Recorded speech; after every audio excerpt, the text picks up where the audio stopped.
दोस्तों, आज हम आपको एक ऐसी कहानी सुनाएंगे जिसमें एक राजा ने अपनी बेटी की शादी एक फकीर से कर दी थी। प्राचीन समय की बात है।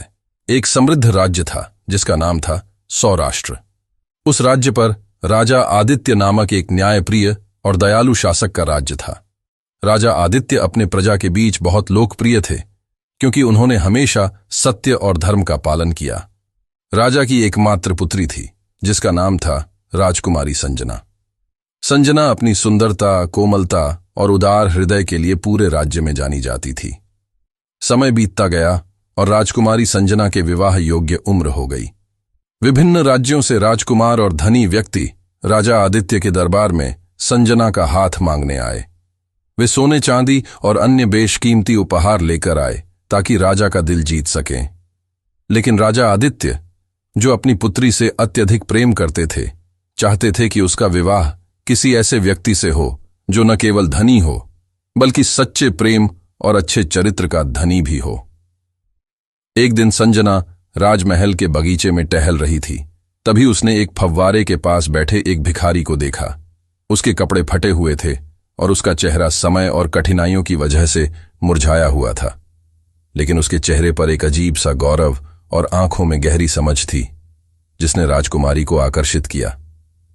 संजना ने उस भिखारी को कुछ खाने के लिए दिया और उससे बातचीत शुरू की। बातों बातों में संजना को पता चला कि भिखारी का नाम अर्जुन है और वह कभी एक विद्वान हुआ करता था, लेकिन किस्मत ने उसका साथ छोड़ दिया और वह सब कुछ खोकर भिखारी बन गया। अर्जुन की बुद्धिमत्ता और उसकी बातों से संजना बहुत प्रभावित हुई और उसे उससे एक अनोखा लगाव महसूस हुआ। दिन बीतते गए और संजना रोज उस भिखारी से मिलने जाने लगी।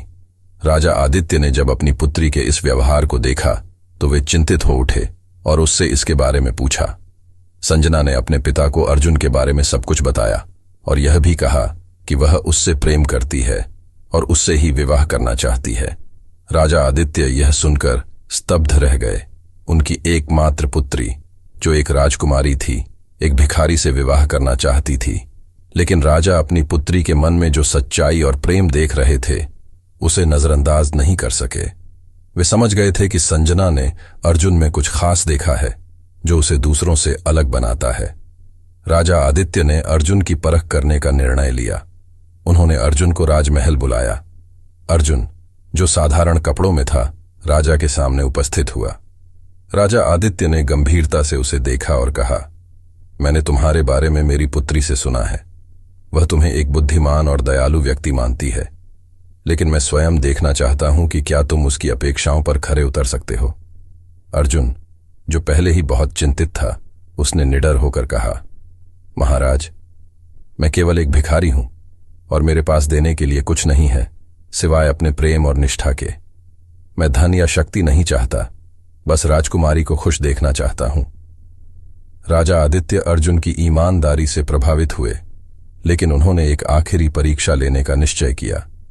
उन्होंने पूरे राज्य के सभी धनी और प्रतिष्ठित लोगों को एक भव्य भोज के लिए आमंत्रित किया और घोषणा की कि वे अर्जुन को एक राजकुमार के रूप में प्रस्तुत करेंगे ताकि लोग उसकी असलियत जाने बिना उसका सम्मान कर सकें।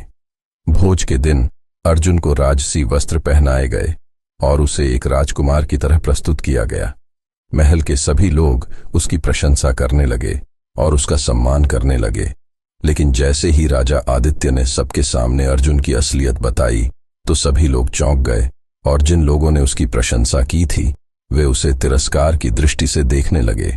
राजा आदित्य ने फिर कहा, आप सबने देखा, व्यक्ति की असली कीमत उसके बाहरी रूप या धन में नहीं बल्कि उसके हृदय और चरित्र में होती है। अर्जुन ने अपनी कठिनाइयों के बावजूद अपने सम्मान और निष्ठा को बनाए रखा है। मैं अपनी पुत्री का विवाह किसी ऐसे व्यक्ति से करना चाहता हूं जो सच्चे अर्थों में योग्य हो, चाहे वह भिखारी ही क्यों न हो। राजा के इस निर्णय से सभी लोग स्तब्ध रह गए और उन्होंने अर्जुन की सच्चाई और उसके गुणों को स्वीकार किया। राजा आदित्य ने संजना और अर्जुन का विवाह सादगी से संपन्न किया।